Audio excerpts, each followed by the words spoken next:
Goodness to you, it's Sporty King. And you know I always say goodness. Why? Because I don't know whether you're watching morning, afternoon, or evening. But isn't it great to have good in front of your salutation? Welcome to Gift Friday. How many times have we heard people say TGIF? Thank God it's Friday. Well, I say, what allure does Friday have to the person who took their last breath on Thursday? Or any day before that, for that matter. So I use what I learned through Psalm 92 and 2, and that is, it is good to proclaim your unfailing love in the morning, your faithfulness in the evening. Thus, instead of using TGIF, thank God it's Friday, I use TGIT, thank God it's today. And then TGIT, thank God it's tonight.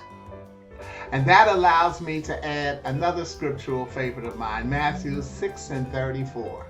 So don't worry about tomorrow, for tomorrow will bring its own worries. TGIT, thank God it's tonight. Today's trouble is enough for today. TGIT, thank God it's today. Yes, in this case, it's obvious that we remember that darkness always precedes the light. So consider another use for TGIF, and that is trusting God is free. Think about what it costs to be blessed with the greatest gift of the day. Waking up doesn't cost you a dime. And that still moves us into realizing that we can do a little bit of math.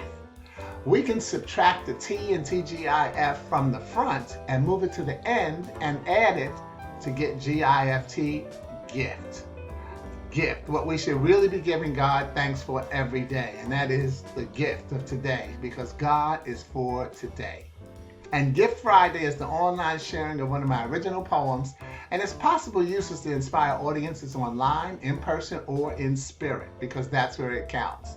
Each poem will be my gift to you. So here, you'll hear me read it and share this week's gift.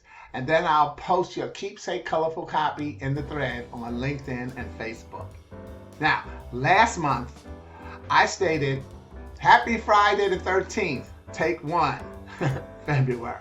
Yep, we'll get take two in March. I posted all of that. And I read two poems from my book, I Found Out I'm Dying. So today, I wish you a happy Friday the 13th, take two, March. And I'm going to read you one main poem and title poem of the book, I Found Out I'm Dying. And you see, the book is a storyline in poetry about living this gift called life. It's not at all talking about dying, it's talking about life. One of the most important notes, one of the first notes, by the way, I highlight is how we have to be cautious of not getting caught up in the headlines and miss the subtitles of life. See, the headline is I Found Out I'm Dying, but the subtitle is a celebration of life. We have to be ready to celebrate, whether an old school newspaper, an online post, or a news flash. The headline contains an element of the story to grab your attention. So I've used this poem to help people deal with grief, talk about decisions, sharing their gifts, even changing what some call the bucket list to make it their live it list. And this week, I posted a meme with this message. From the moment you're born, you get closer to dying. More importantly, you get closer to living. And then I added my reminder, for today, live. Now here's the poem, and then I confirmed and guaranteed that I would be reading today's poem, I Found Out I'm Dying.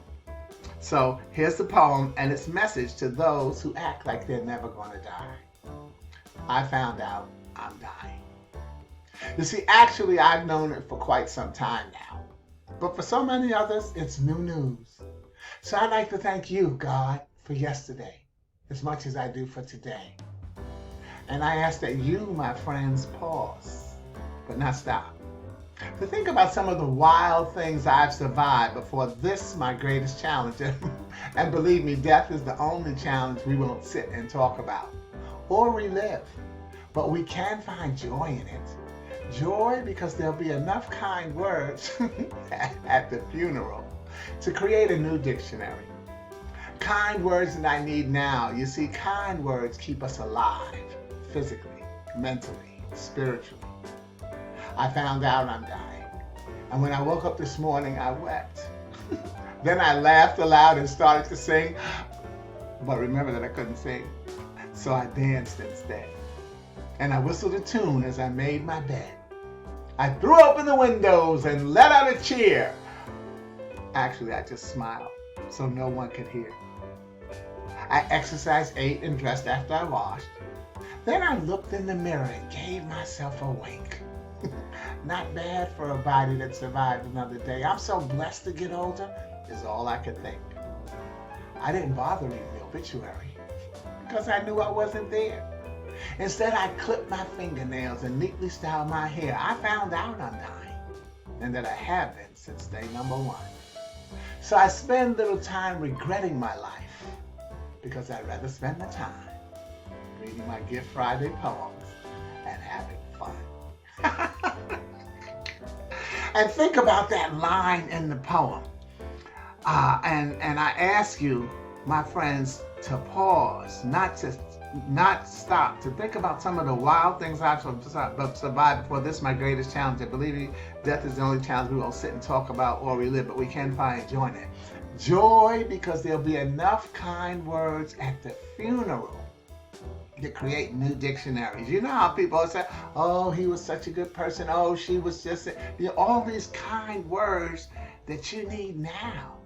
You see, kind words keep you alive, physically, mentally, and spiritually. So think about the kind words that you're using to celebrate life. And use this message to remind yourself to share a kind word inspired by an act of compassion. Use this poem to remind yourself to celebrate life, because you could save a life. I'll drop a copy of the poem in the thread. And if you'd like a copy of the book, please follow the QR code to my store, where you can also sign up to get my free monthly Golden Brick Road fun letter and some other free stuff. As you'll see this year, I'm renaming the months to make sure that we get away from celebrating anything just once on the man-made calendar. In fact, this month is called Mirth, as I enjoy the laughter in God's gift. Remember, you can save a life today, starting with yours, because God is for today. And that's not a take 1 or a take 2, but a non-stop take again. Thanks for enjoying Gift Friday. Have a wonderfully safe weekend and a wonderful second Friday the 13th. I'm Sporty King. Ciao.